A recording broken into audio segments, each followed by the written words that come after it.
So this is our STEM careers panel. Thank you to our four panelists who are here today. Um, it's it Our students have been working so hard. I think this is day 11, and we have tomorrow and on Monday they present their final project. So they've been working very hard, but they're excited to hear what you have to say today too. I hope that there's a big thunderstorm right now, and there's lightning, and all of the neighborhood kids have coalesced into my garage. So to stay out of the lightning. So hopefully they won't be a nuisance.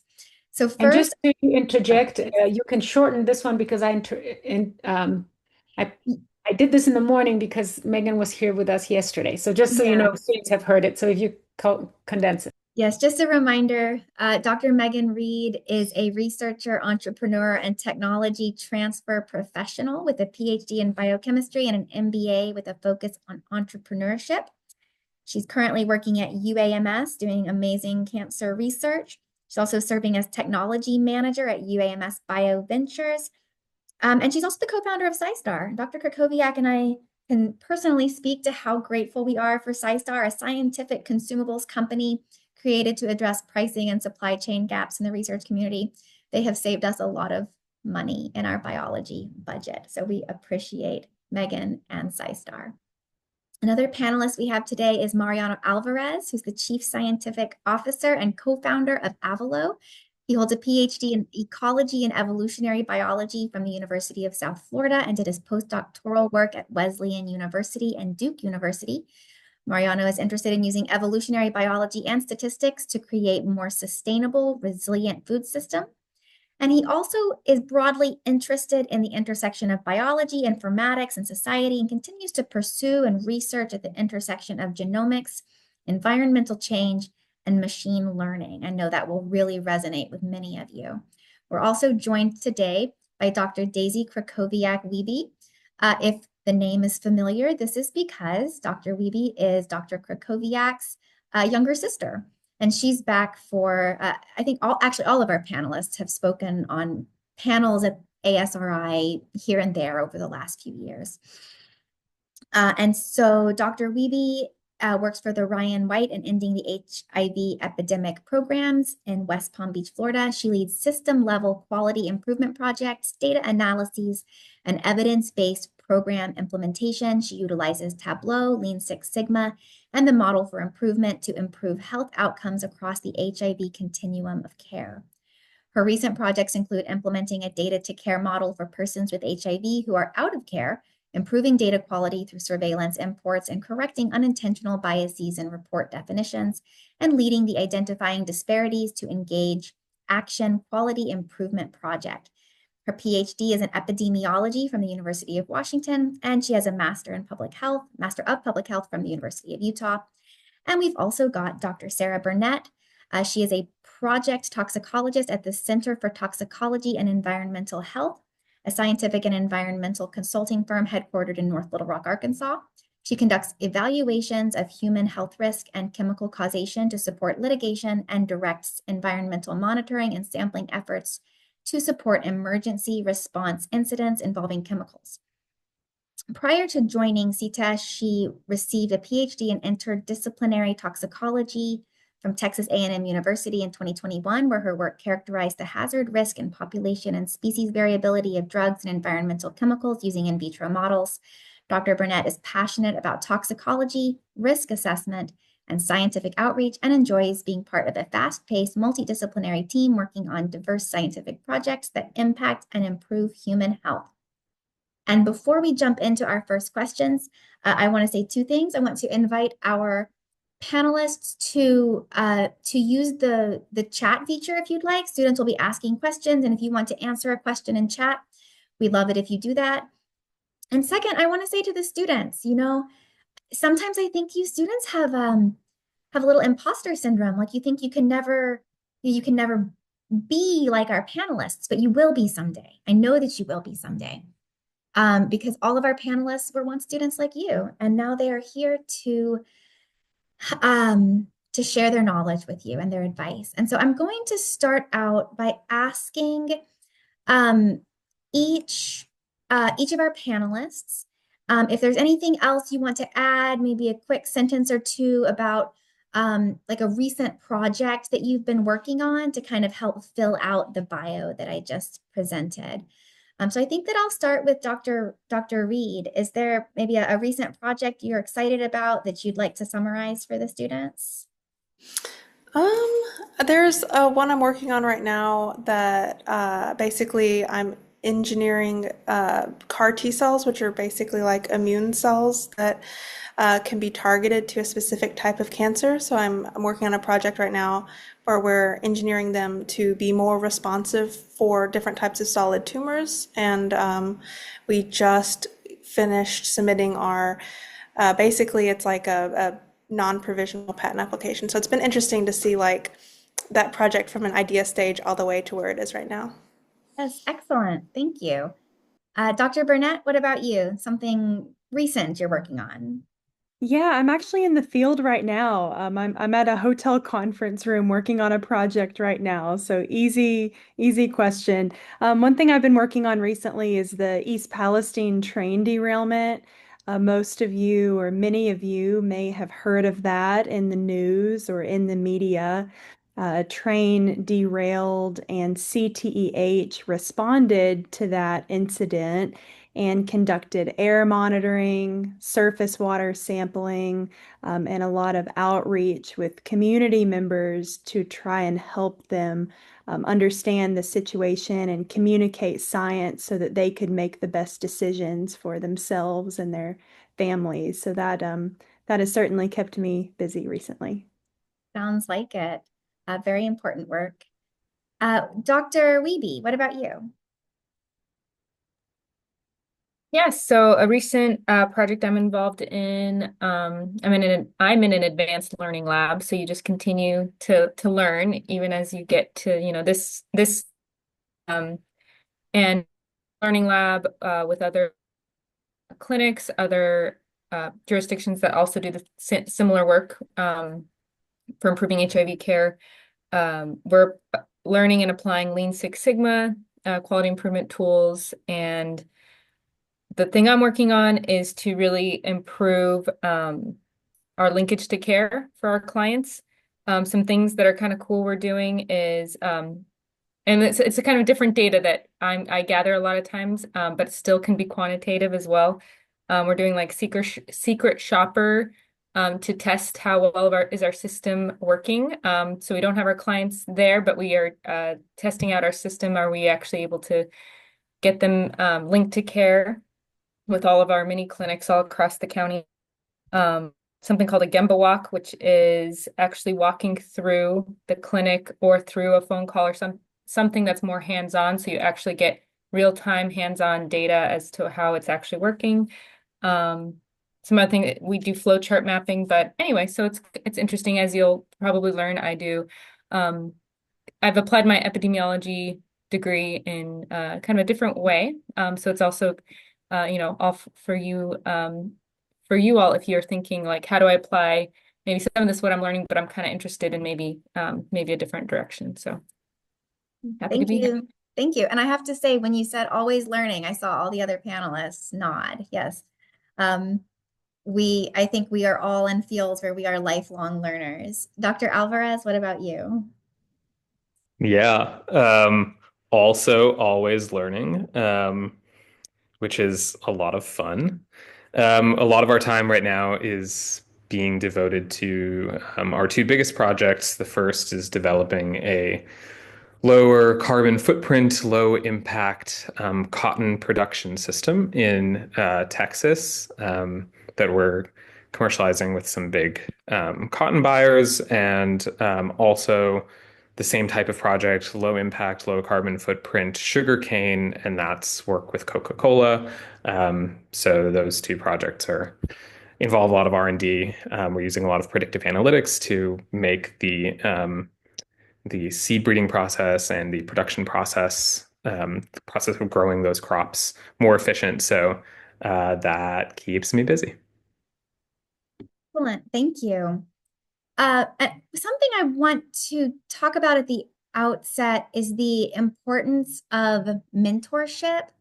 Dr. Krakowiak shared earlier this week that she really had some pretty bad luck with not good mentors at sometimes. For myself, I'll say I've had some okay mentors and some good mentors. And to be perfectly honest to all of you students, the sort of the number one mentor in my life has been Dr. Krakowiak. She really took me under my wing when I started at ASMSA 12 years ago, 11 years ago. And I had no idea what good friends we would become. And so we have a very special relationship. I still go to her for advice all the time.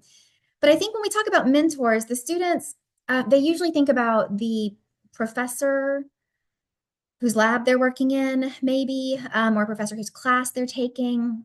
And I'd like to ask our panelists about mentors kind of beyond that. Like once you've got the degree and you're out and you're working, what can you speak to the importance of mentorship, maybe give advice on how to find mentors, especially outside of that traditional professor-student relationship? Is there one of you that would like to jump in and tackle that one first? Think about a really good mentor you've had, or how to find, if you needed a mentor, if there was something and you needed to find a mentor, what would you do? Sarah, what do you think? Yeah, I'll kick us off. I think that mentorship is really important because it gives a sounding board sometimes for any thoughts or ideas about career path or even things that are a bit outside of the career, like work-life balance. They can also help provide really great examples of where to go in your career.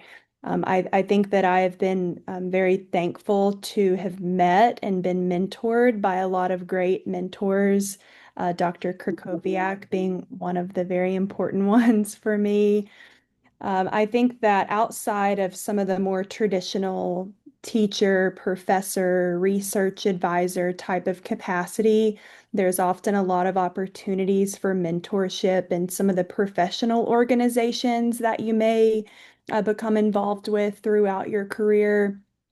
For me, one of those is the Society of Toxicology. It's a large toxicology organization, and that's a wonderful way to get involved with different sections that are relevant to your specialty and to identify mentors that are both within your area of expertise, but also some more diverse mentors that are outside of your particular area of expertise, but can still provide some really beneficial knowledge. Yes, thank you. I think I also saw Megan unmute about that. Yes, I was gonna actually how you ended that, Sarah. That perfectly sums up what I was gonna say. Is like I think diversity is like amazing when it comes to mentorship, especially with the kind of stuff that I'm interested in. There's not really that many people out there that have kind of like walked the same path. And so like having a bunch of different mentors that are like experts in different areas of kind of what you're interested in can be extremely helpful. Um, as far as where to find them though, like yes, definitely like national societies are very helpful.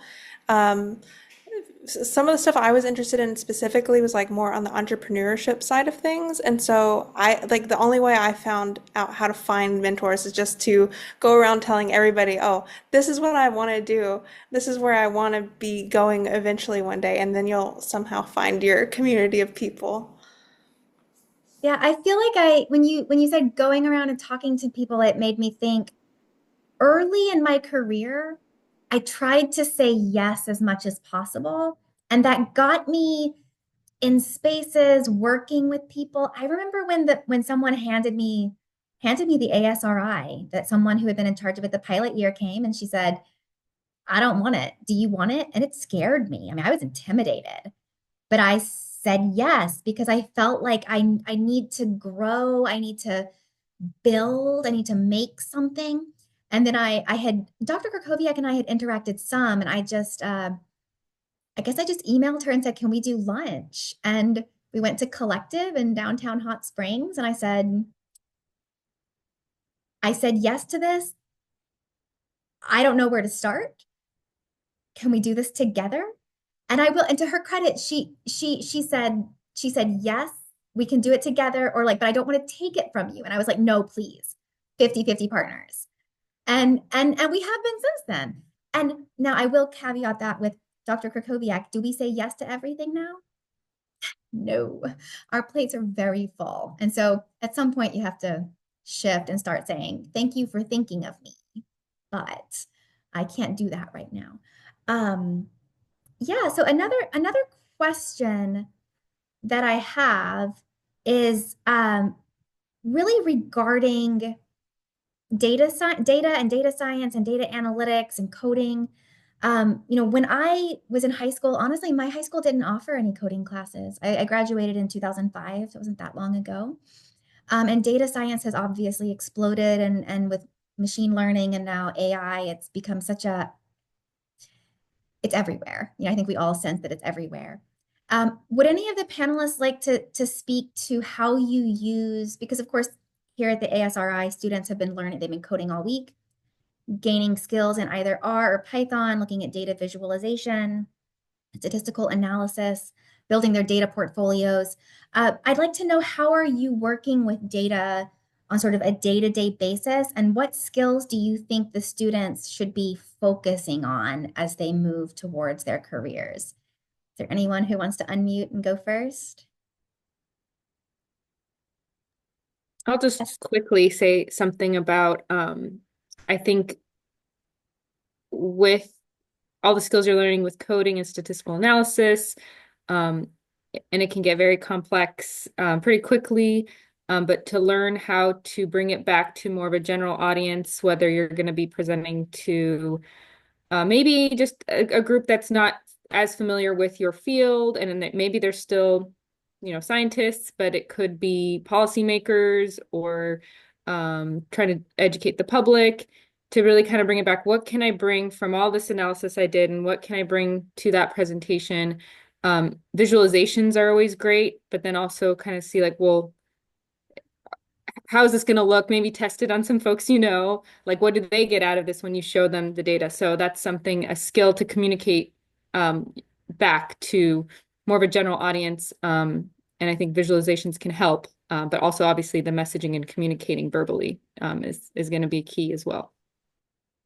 And they will be practicing, well, they've been practicing communicating verbally really all week. So many breakout rooms, networking sessions, and of course they'll have their presentations on Monday. Would another panelist like to speak to that, to the skills you need to be able to work with and communicate findings from large data sets, especially? Yes, Dr. Alvarez. Yeah, I think, from my perspective, like obviously tools, like how we are doing analysis is changing all the time. Like, I use a lot of R when I code, and like most of the people who work at Avalo now are using Python, and like sometimes the non-science people are just like throwing stuff into ChatGPT and getting stuff, and that's cool too. And I think, one thing that I think has been pretty consistent is like, the tools that you use to visualize and present and even maybe do some of the analysis will change over time, but I think having a good grasp of the questions that you're trying to ask and what the tests that you are running or the visualizations that you are running actually mean and how they can be interpreted, I think is like that holds true regardless of the tool that you're actually using. And so, I can make a principal components analysis, for example, in a lot of different ways, but the ability to be able to talk through concisely and clearly what that means, I think, is a much more valuable skill than just figuring out one specific way to do it quickly. Thank you. I think I'd like to ask a question from the chat now. Carl asks, what was the hardest obstacle you faced, either in graduate school or in your professional career? And how were you able to recover from the setback? And I'll add to that, if not an obstacle specifically, then is there anything that like you wish you had known at the beginning of your career, anything you would have done differently? While you're thinking, I'll say for myself, I feel like I don't have many regrets, which I'm grateful for. There are things where I wonder, well, what if I had joined a different lab, or what if I had gone to that other graduate school? And so there's those what if questions always kind of exist. But I always try to say, well, I made the best decision at the time with the knowledge that I had. And if something didn't really work out well, I learned from it. I definitely learned from it. So there's always that, trying to kind of take that positive side away. What about from our other panelists? Is there something, a challenge, an obstacle, or just something you wish you'd known earlier? I guess I can start. These aren't really like, I guess I'm gonna take that question a little bit and flip it. So it's more of, in my mind, looking back, it would be to tell younger me that to not be scared if you're not gonna follow the traditional path forward. Just because you don't know anyone that's done it, doesn't mean it can't be done, and you shouldn't let other people's opinions of that change what you want to do. Can I follow on that slightly? How did you find your SciStar co-founders? Your sort of, Oh, it was so I guess it's kind of like any founder story really is we all worked in the same lab, and it's like the way you start any kind of business is there's this pain point and you're super frustrated and you're like, why does no one else see this? And so then you're like, oh, well, I can solve this problem. And so it was during COVID when you couldn't get any kind of like even serological pipettes. It's like you couldn't get them, and if you got them, they were marked up like 10 times. And so we all kind of had the skill sets to source products and create like a pipeline to solve this problem. and we say you all had the skill sets. I imagine different people on the team had different skill sets and Yes, like uh, we had yeah. someone who had already had a separate Amazon company, so they already knew like the back end on how difficult it was to get that going. And we had, oh, sorry, I guess that's, well, I'll fix that later. We had like I was taking some business classes at the time, so like I kind of had a grasp on like how to market and how to actually like frame in what we were doing as a company.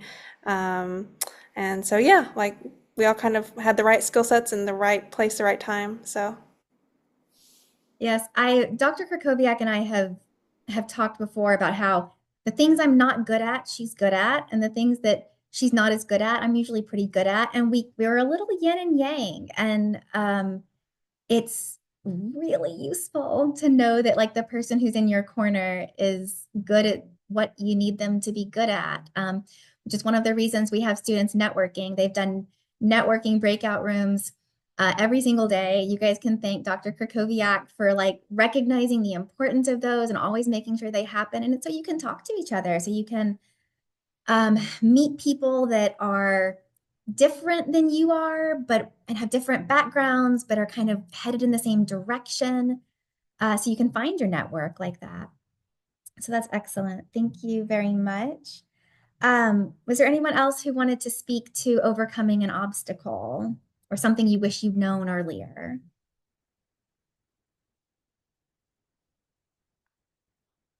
Just thinking. I'll also sort of say, is there anything that you would do differently or a piece of advice that you would give yourself back when you were sort of starting out? I guess for me, I really, really resonate with the like just say yes to stuff. And like, I guess my number one piece of advice to my younger self is just start saying yes to stuff way earlier, um, and look for more opportunities to say yes to stuff. Um, yeah, that's Yeah, all. no, I agree. There were a lot of things that I said yes to early on, and some of them didn't pan out. Some of them weren't a good fit. But some of them are things that turned into incredibly rewarding. Here we are at the 11th annual Arkansas Summer Research Institute. And, if I had said no, I don't know. Maybe that original person would have gone to Dr. Kerkoviak next, and then maybe she would have roped me in. So maybe it would have come to the same. But I don't know. Maybe it would have just gone away. Um, I was but going so to yeah. add, I agree. I think that's really great advice. I think that learning what you don't enjoy is just as important as learning what you do enjoy. And for me, looking back over my path, every step was not exactly what I thought it would be. And there were different opportunities that came my way that I initially wasn't interested in. And, turns out I was really interested in that topic or that path. So I think that if I would not have been open-minded and said yes to some of those opportunities, then I would not have discovered what I am passionate about. Or I may have missed some things that I'm passionate about, but I might not have realized. So I think that's great advice. It's equally as important to learn what you don't like as what you do. So try it out. Yeah, can I ask maybe each panelist what were you majoring in when you started college? Not necessarily what the degree was in, because sometimes those majors shift, but what were you majoring in like when you started college? What did you think you wanted to do? Um, because I mean, I guess I'll start. I was majoring in chemistry, and then I realized that chemistry is great, but I really missed biology. So I ended up adding extra biology classes and going more in like a biochemistry focus. I took some biology class. I took like ecology and evolutionary biology that weren't even required for the major. I just took them like my senior year and really loved them. I went off to graduate school and I pivoted from chemistry into microbiology. And even in early graduate school, I thought that I was going to spend my life in a research lab. That's really what I thought. And then around sort of year 3 in graduate school, I thought, oh boy, like I want something different than this. And I ended up getting a certificate in college teaching and teaching extra classes and realized that I really wanted to go with education and science outreach instead. So it was not this, I mean, I guess it was linear in the sense that, like, I guess I would do everything the same. I don't feel like I would go back and just change anything. But it took me a while to figure it out. And so, can I ask Dr. Wiebe, what about you? Like, how did you get into where your career finally ended up? Yeah, so I started my undergrad and I did complete the degree in sociology and with that political science and then through those classes and those electives and things as I was building out those, because there was a lot of openness as to what I could actually focus on in those fields, kind of got where I was drawn to population health and thinking about very convincing kind of arguments of, if we can demonstrate with data that if that overall health is impacted by disparities in the population, not just, like health disparity, but the health disparities themselves are impacted by social and economic structures that if they're very disparate in a population, it actually impacts everyone, even for those at the top and negatively. So that was my big like motivating, like, wow, this is pretty powerful. If we all just understood this, then and this, we could all come together around and rally around this cause of like just wellness for everybody. Um, but and then so coming with that idea, which was still had like a data component to it and research and analysis and but certainly more like action oriented. Decided to do my Master of Public Health. Um, Also had some interest in environmental studies too, so I took a couple classes there. But went into Master of Public Health, and then from there went to epidemiology, so that I could gain more of those analytic skills to be able to uh, continue. I mean, my path is then how now like very focused on HIV, but it is at the intersection of a lot of disparities among populations. So it has global health components, and especially where I work in South Florida. So there's still a lot of work, and I still get to think about, think global but act local. So I think it's still all the things I learned, even in my sociology degree, is relevant to the work I do day to day.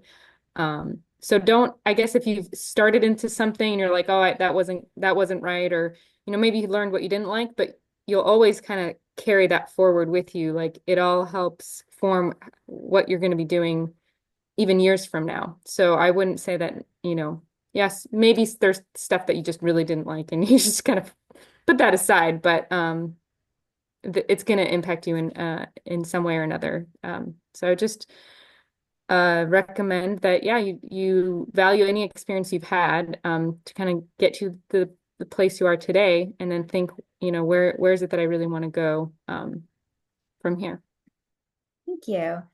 And Dr. Reed, what about you? Where did you kind of start that freshman year of college, and how did you wind up where you are? Yeah, it was so weird. Going into college, I actually was gonna pursue a degree in music.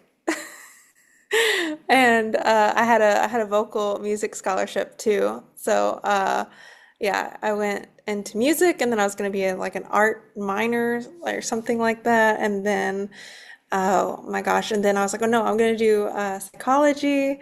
And then I got enough way through that where I realized it wasn't for me, that I had a minor in it. And then I was decided biology, and it really was like there was some driving factors. A lot of it was like building confidence in myself that I can do these things even though they seem scary. Like cancer research seems super scary. But like one of the motivating factors for me was my grandma. She got a really aggressive type of brain tumor and passed from it. And so like I was really motivated to learn more about this thing that was super scary to me. And so I actually got some summer research internships at UAMS to actually in Dr. Robert Oaf's lab, who studied the same type of brain cancer that my grandma had. Um, and so just like building these kind of confidence over and over again, and kind of everything, like Whitney was saying, like everything you lived kind of guides where you're gonna go. So I don't know if I would change anything, but every experience I had made me realize, oh, well, maybe I should go in this direction. And I So want to jump in here for just 1 second. I try to be quiet when Dr. Holden is moderating, but I can't resist. What you do affects other people. Your decisions and your participation and your words of kindness, even on a daily basis, matter. But in Megan's case, it was kind of more substantial because she was working in this lab and just happened that there was another student. I don't remember if it was what her name was anymore, but she also had come through ASMSA through my lab. And they both started talking at some point about Dr. Krakowiak. And Dr. Oaf was like, well, that's interesting. Why do I have two students completely unrelatedly from this person in a high school? Um, and so he like reached out and we started conversing. And I was like, well, I have lots of great students. So why don't I like get some more into your life? It just evolved from that to a huge program that we now have, I think, 5 to 7 students every year going to UAMS doing research during the year, not As just the high school summer. students, yeah. High school students at a medical school, in PhD postdocs. There are no really a lot of high school students there. And they are able to have this incredible opportunity again because of these connections. Megan just run into one of the students, Carmela, at the medical school. So what you do matters in your own life. It makes you who you are, even if you have regrets. I've gone through so much in my life that I maybe wouldn't have chosen, but at the same time, it made me who I am. And at the same time, I think about all the people who are impacted along the way. So don't forget that. Your maybe even trials, maybe those things that are hard, not only build you, but build other people. I'll ask Dr. Alvarez next. Tell us about what 17 or 18-year-old Mariano wanted to do or thought he wanted to do. And I saw you kind of, I think, already answered this in the chat. You said that someone offered you a place in their lab and you just said yes, and it put you on a new trajectory? Was there more to that? I mean, that's sort of mostly it. Okay, what actually happened was I was having dinner with my college girlfriend's parents, and they had a friend in town who happened to be in academia. And he was like, "Oh, you are like a science major," which, I was a biology major, but I didn't really know what I wanted to do with it. Um, and he was like, "What do you want to do with that?" And I was like, "I don't know, probably just something like really cool." It's just an awful answer. And he was like, "Well, tell me about what classes you're taking." And we were just sort of talking about the classes I was taking. And one of the courses that I was taking was a course on epigenetics. And he was like, "Hey, like you may not know this, but this is actually a kind of new field and maybe like has some potential. And so you should really go talk to that professor and just see if you could volunteer in their lab." And I was like, "Cool, I don't really know what that means, but I'll take you up on that." So then I went back to that professor and I took after class one day, I was like, "Hey, like I was talking to somebody and they said I should try to volunteer in your lab. And I don't really know what that means. I think it means I get you coffee or something, but can I do that?" And she was really, really nice. She eventually became my PhD advisor. Um, and she was like, "Yeah, you don't get me coffee. You're going to work on experiments, but yes, you should come hang out in my lab." And then I think it was just a process of just like sort of being exposed to it. I mean, you just don't know what you don't know. And of course, like had no idea what I was saying yes to. This is actually not 18, 19-year-old Mariano. This is like 21, 22-year-old Mariano. Um, but yeah, I mean, I think like I had no idea what I was saying yes to, but I think just that was one of those instances where saying yes and just being exposed to it and experiencing it, and also just physically talking to all the other people that were in that lab and in neighboring labs and learning what got them excited helped me understand, I think, what I wanted to be excited about too. And it helped me say, like, "Oh, I actually like what that person is saying, or I like this aspect of what they're saying, and this part I don't like." And that, through that process, I think I iterated my way to what I actually wanted to do. Excellent. Thank you. And last but not least, Dr. Burnett, how did you wind up where you are?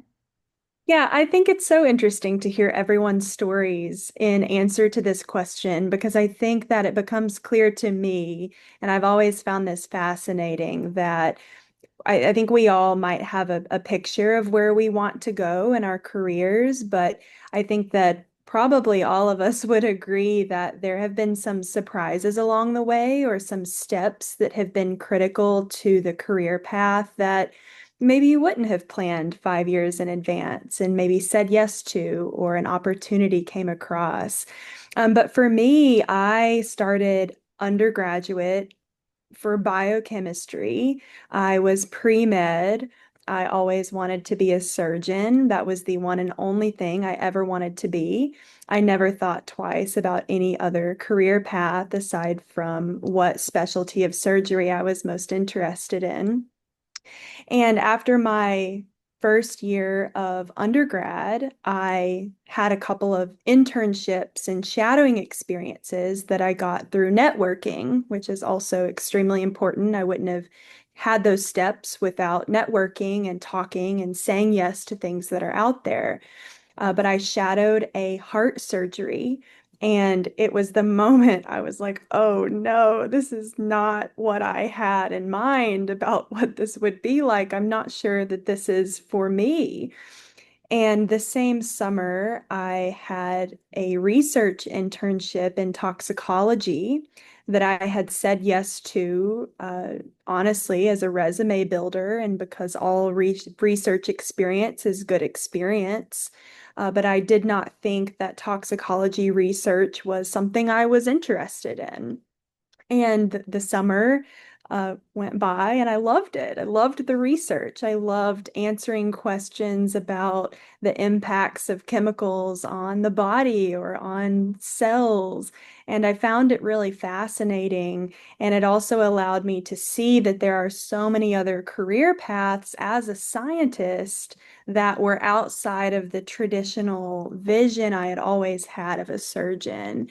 And it really just opened a whole new world of opportunities. And through networking and meeting others, it led me to graduate school in toxicology, which funny fact, I always said in undergrad, I don't know what specialty of doctor I will be, but I'll never go to grad school. Like I can promise you that. Like, people made it sound, it's really hard sometimes. It's a marathon. It's takes persistence. And a lot of graduate students I had met, it's tough sometimes. And it's funny that I said I would never go to grad school no matter what. And that's the thing I ended up pursuing.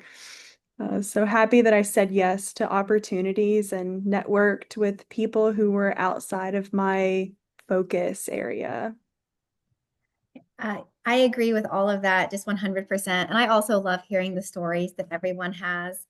I think I Mhm. want to take a question from chat and kind of flip it. So the question was about, were there any science concepts that you did not learn in your studies that you then had to kind of learn quickly, with a quick learning curve?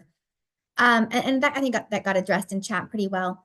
But I wanted to ask, are there things that you sort of learned in your studies that you never really thought you would use, and then wow, you were so glad that you actually had um, that basis? And I'll sort of start off with an example.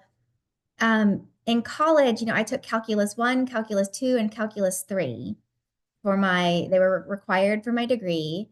And I did well in them, but I never used them. Dr. Krakowiak and I kind of joked. There was one student research project about 2 years ago where it was good we had some sort of knowledge of calculus. But other than that, what I never really took formally was statistics, except I had a very brief statistics unit in 12th grade.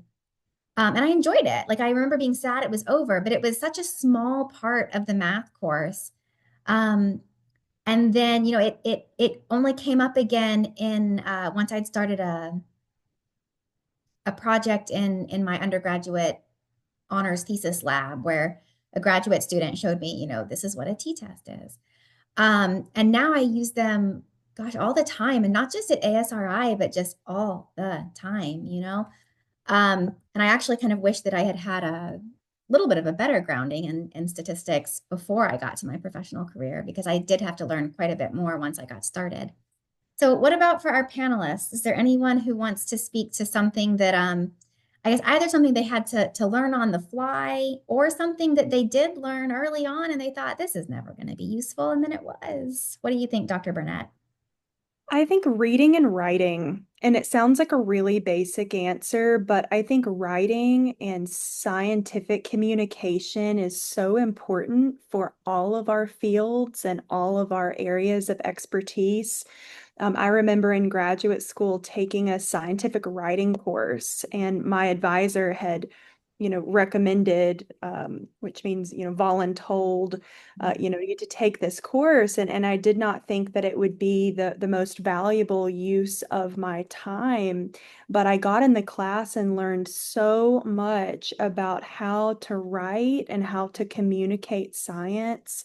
And I think that it was a really great skill that I did not, appreciate the importance of until after that course. So I encourage everyone here, if you have any opportunities to refine your writing skills or refine your scientific communication skills or presentation skills, those are great regardless of what sector you may end up pursuing. Yes, thank you. Other examples of something that students might underappreciate right now that are actually going to come in pretty useful? Yes, Dr. Alvarez? Yeah, I have one that I did that I really didn't think would be useful. In undergraduate and then in graduate school and then like all through academia, normally I think for everybody, you end up giving a lot of these academic talks and they're like very specifically focused on your research. And sometimes they can be dry, but I think most people try to make them engaging and fun and like hold your audience's attention because these are all of your colleagues.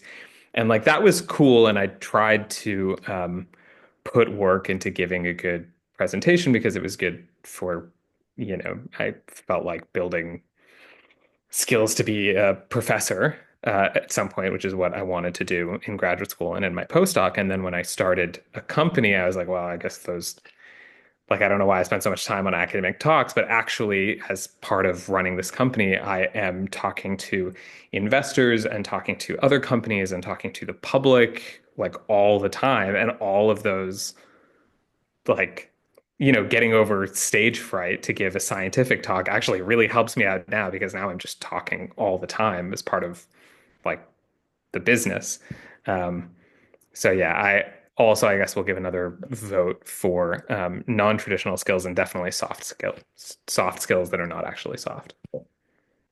Yes, and we've from the very beginning, even before ASRI had anything to do with data science, I can remember sitting around a table with some of the early organizers and saying, we need to do the professional skills too. They need to know how to make a resume, how to interview, how to network, how to give a presentation, how to read a research paper. It's not just about like the pipetting and the things that we were also teaching then.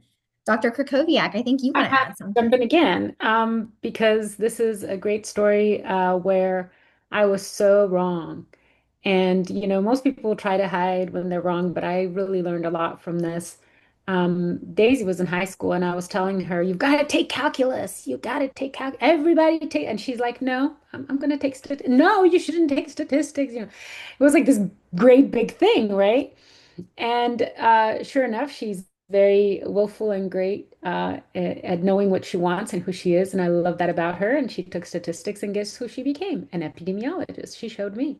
So I was wrong, and I didn't know at the time, right? I hadn't been. And now every student, maybe Daisy doesn't even know this, every single student that asks me, should I take calculus or statistics? Every single student, it doesn't even matter, unless they're an engineer or a mathematician major, I always tell them take statistics. So I learned from my mistake. And I think, I'm running Arkansas Summer Research Institute where I teach statistics. Like that's the biggest thing, right? So I love that story because it shows you could be totally wrong. And as long as you're able to admit it and learn from it, I learned SASS, which is, a long time ago.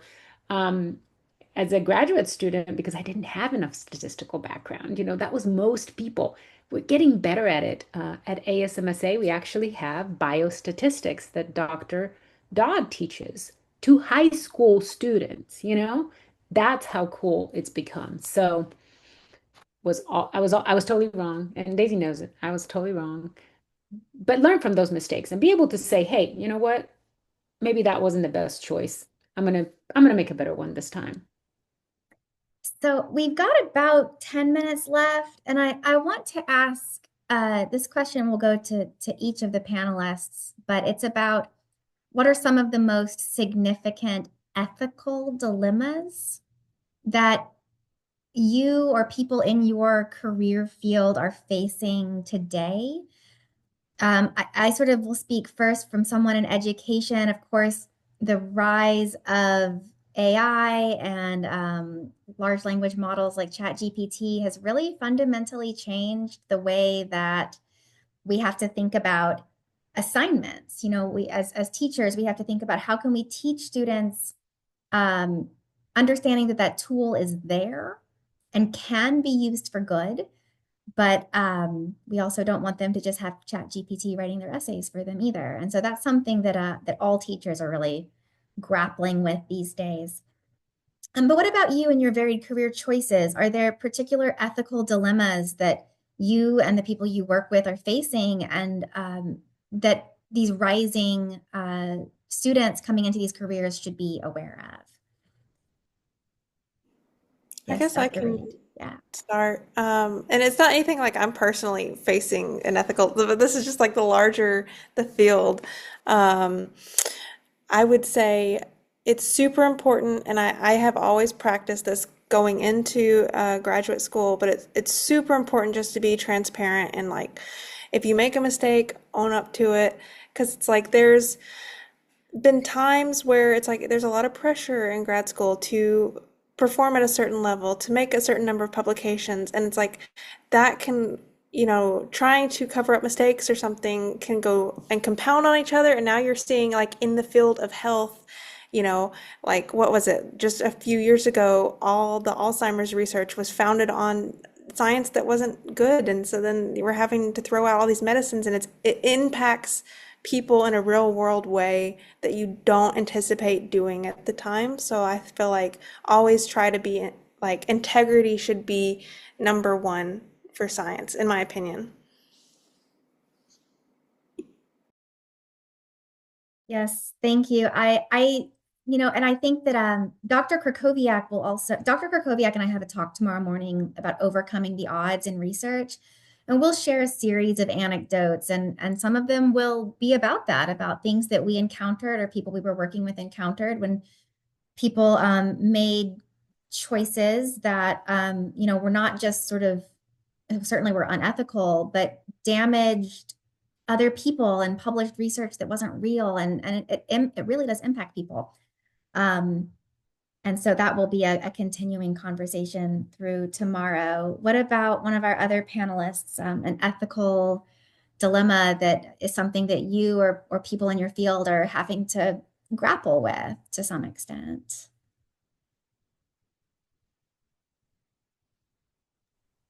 Yes, Dr. Alvarez. Yeah, I mean, I guess I can go for it. So, working in biotechnology, I think you encounter a lot of um, sort of ethical dilemmas as you go because there's just such a short steps between what you choose to do in R&D and what you choose to do to build, I'm in industry, so in the context of industry, what you're trying to achieve as a company and how people's well-being is impacted. So for us, we're working in agriculture, so it's not medicine, but people eat and people wear things, and that's still and people make their livelihoods from agriculture. So it is like a little bit closer to the metal in that sense. Um, I think like one thing that comes to mind is when we were starting to grow the company and we were talking to investors, and those investors have particular projects that they think are more interesting. Which of those projects do we want to work on and which ones do we want to be pushed towards by our investors? And we decided, when my co-founder and I started this company, we really wanted to focus on sustainability and environmental issues as a really core component. So when we were going through that process, we decided to be pretty vocal about those points and say, like, when people are coming up to us and asking, like, can you work on this or can you work on that? We're like, hey, this really has to have a sustainability component for us if we're going to work on it. And like, if it doesn't, like, of course, like the economics matter, but if it doesn't meet this other thing, like, we're just like, that's not us. And to be honest, like, I think, um, it sounds like at the time it's like, oh my God, you're going to turn away this investor who's bringing all this money and can really help you do this project or grow this company. But I actually like over the long term, people I think, are much more um, interested and feel better about working with people who they think are like, you know, uh, care about something and care about specific issues. So, like maybe this is like a sort of a privileged position to say, but at least so far in the company, that hasn't really hurt us, and I'm happy that both my co-founder and I have tried to advocate for that. Very well said. I'll also say, students, I'm dropping today's evaluation in the chat. So if you guys can be filling out your evaluation. And then Dr. Burnett, do you maybe have an ethical dilemma or even just, sort of times when you've seen people face kind of the easy way versus the better way, and how do you navigate that? Yeah, I was thinking about this, and the biggest answer that I was thinking of the last few minutes was that there are always hard conversations. I think in any field or any position, there will be the more difficult conversations where you have to sit across from someone and say something that they might not want to hear, or maybe they don't agree with. And so saying the truth sometimes, or the scientific truth, what the data indicates, the science-driven conclusion, is sometimes hard. And sometimes we get pushback on some of those things from certain audiences. Um, but I think that that's okay. It's uncomfortable, certainly uncomfortable sometimes, to sit across from someone who may disagree with you on a topic. But as long as we let the science and the data and the scientific results drive our perspectives, our interpretation, you can always sleep good at the end of the day with what you're saying. But I know it's not particularly an ethical dilemma, but I just encourage that even in the hard conversations, just let what you believe in and let the scientific truth shine through. Yes, very, very well said. Thank you.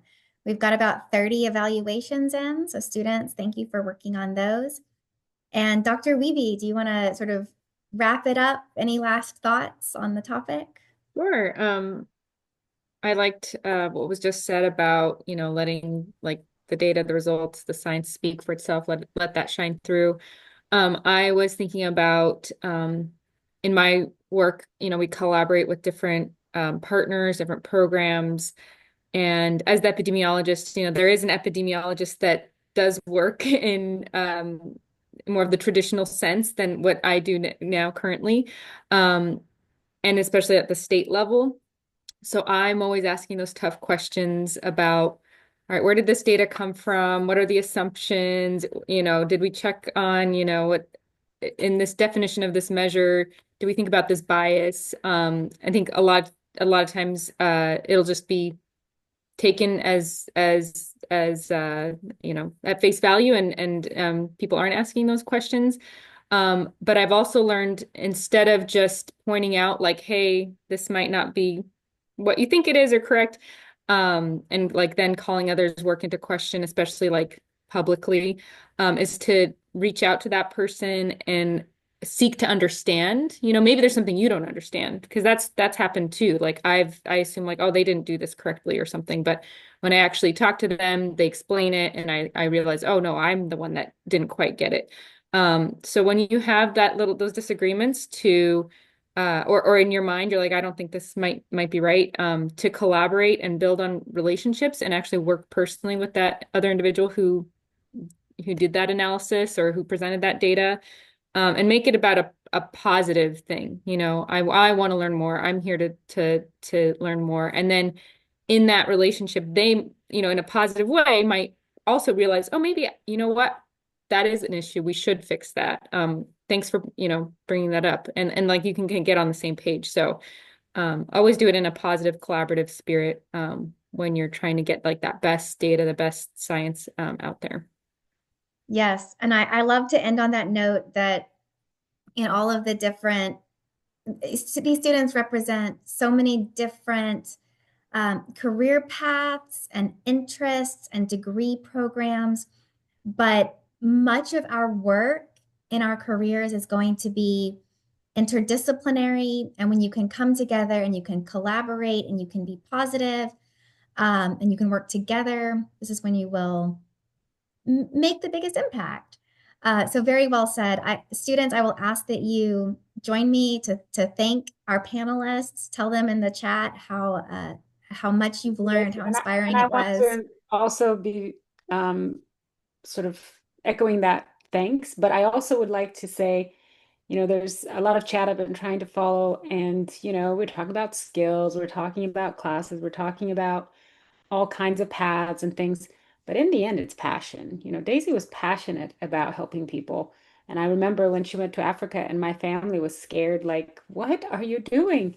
And she was just really passionate about Ghana and about the things she was doing. And it was really, really emotionally like her path, and I loved studying birth defects. I wanted to know why babies are born without arms and legs. What is that change in that DNA? And that gets you up in the morning. That, no matter how bad the day is, or no matter how tired you are, no matter what, the passion behind what we do has to be, or in the best case scenario, comes from that deep of a drive, right? So if you are just considering, I know how to do this, I guess I'll do that. It's a tougher way to be. It is much better to be in a place where you actually believe in what you're doing is really impactful and good and wonderful and exciting. And maybe it's just very challenging or very new. That's good too. But find that because a lot of people don't figure that out until later, and sometimes they're already in a different job. So if you can just take the time to think, what is it really that you love to do, love to change in the world, love to impact? You're you are just one person, but you can do a lot, a lot. So thank you to all of the panelists. We want to respect your time since it's a few minutes past 4:30. So you can log off if you're ready. If you're still kind of in the chat, answering a couple of questions, you're welcome to stick around for that. And we're just so happy to have you guys back this year. And the students are working on evaluations, and then we're going to spin for some prizes, right? Leggy is asking if panelists mind sharing email addresses if people have additional questions for you. And so you're welcome to do that if you would like.